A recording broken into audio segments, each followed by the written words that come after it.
볼까? 네. 우선 정중절개 넣고 출혈부터 잡는다. 정신 차려요. 집도이 재원쌤이에요. 마스크를 이렇게 쓰는 것보다는 끈이 두 개가 있거든요. 위로 올려서 쓰는 게 더 좋습니다. 왜 그럴 것 같아요?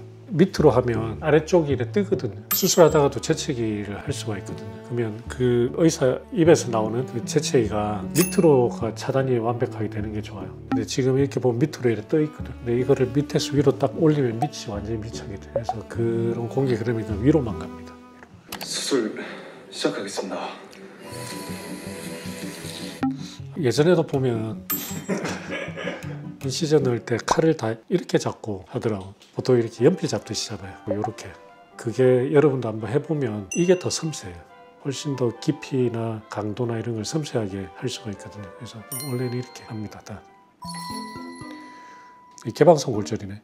실감나게 그걸 했네요. 보셨죠, 박사님도 실제로? 아 그럼요. 우리 뭐 개방성 골절 엄청 많이 봤죠. 그러니까 조심해서 닦아주세요. 네, 교수님 이거 환자 소지품에서 찾았습니다. 당뇨가 있으신 것 같아요. 이 환자 지금 당장 이송해야 돼요. 어느 병원으로 이송할까요? 한국대병원으로 이송합니다.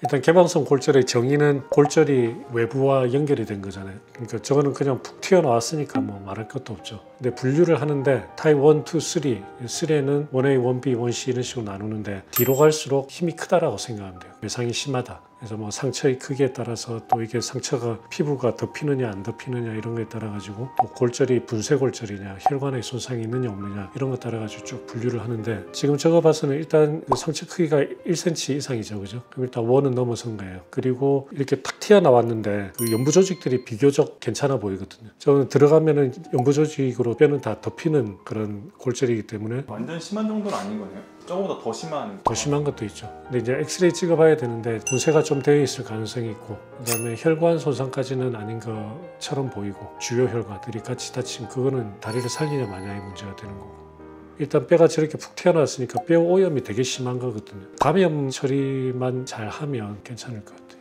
개방성 골절은 이렇게 피부를 튀어나오면서 세로로 찢어지잖아요. 그러면은 세로 찢어질 수도 있고 가로로 찢어질 수도 있고 가로로도 찢어져요? 그거는 이제 찢어지는 거는 얘가 튀어나오면서 이 뼈 때문에 찢어질 수도 있고 아니면 그 외상 그 자체 때문에도 손상이 될 수 있으니까 더 이제 예후가 안 좋은 거는 연부 조직 손상이 더 심하면 훨씬 더 예후가 안 좋죠. 그 주변에 있는 피부 조직이나 이런 것들이 그냥 날아가 버렸어요. 뼈가 그냥 완전히 드러나서 수술실에서 뼈를 정복을 해도 얘가 안 덮이는 거예요. 그러면 이제 힘들어지죠. 그러면 이제 딴 데서 프리플랩이라고 해서 몸 다른 데서 살하고 이렇게 일정 부분을 떼다가 거기다 갖다 옮기는 그런 비판 이식술 그런 걸 해야 돼요.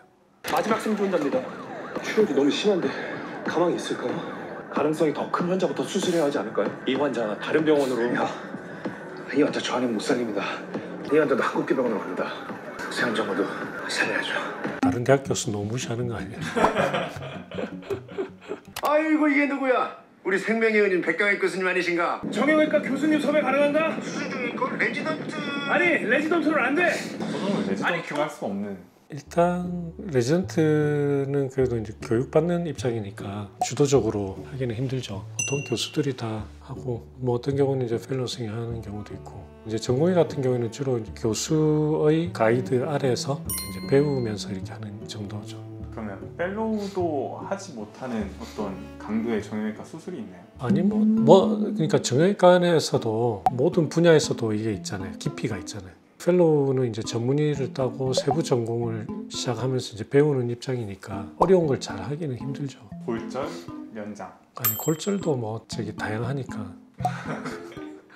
펠로우가 한식, 중식 중에 어떤 걸 할 수 있느냐 그런 질문은 똑같으니 한식에도 쉬운 거 있고 어려운 요리가 있고 그렇잖아요. 한식 펠로우는 쉬운 한식은 하지만 어려운 한식은 경험이 쌓이고 공부를 많이 해야지 할 수 있겠죠. 그런 거 똑같은 거예요.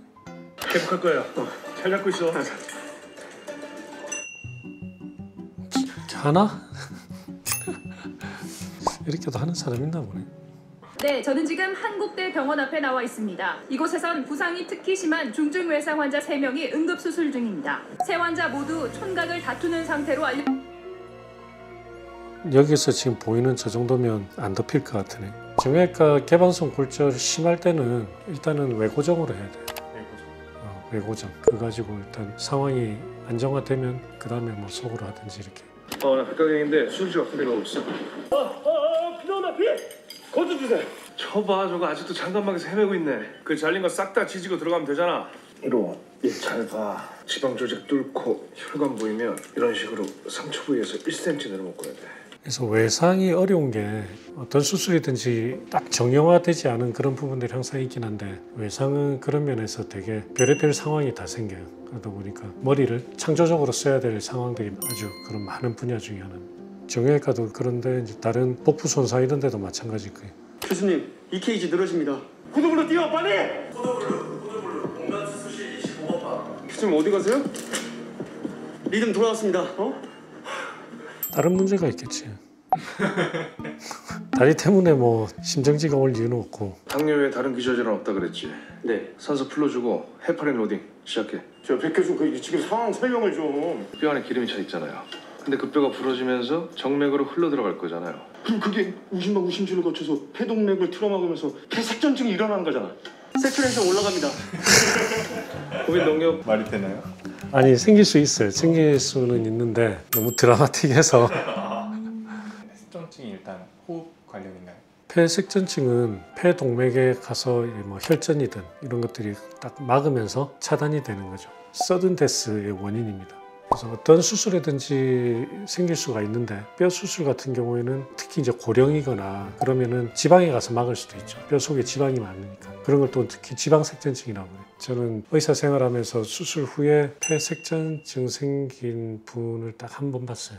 인공관절 파트 할 때 수술한 지 이틀인가 3일 된 분인데 그분도 좀 가슴이 답답하다 해가지고 연락이 와요. 수술하고 있는데 그때는 연락이 오면 수술실 간호사분들이 대신 연락 받아서 전해주거든요. 이렇게 연락이 왔다 그러면 판단을 하는 건데 그때 이제 환자 좀 보고 오겠습니다 하고 갔죠. 갔는데 제 앞에서 환자가 이제 가는 거예요. 그래서 그분은 결국 돌아가셨어요. 이틀 버티시다 돌아가셨어요. 폐색전증 무서워요 진짜. 이거 콤프렉처나 아무나 수술 못해요. 그러니까요. 그러니까 내가 하겠다고. 만약 박사님 앞에서 저렇게 하면 어떻게 하실 거예요? 아니 정형외과 골절인데 그래도 아무리 백강희 교수가 그렇다고 하더라도 정형외과 앞에서 저러면 좀 오늘 외상센터로 이송되어 온 환자분 셋 모두 살았습니다. 이조장님, 우리 병원 외상센터가 부족한 예산에도 최선을 다하고 있으니 인력 충원 건의드리는 바입니다.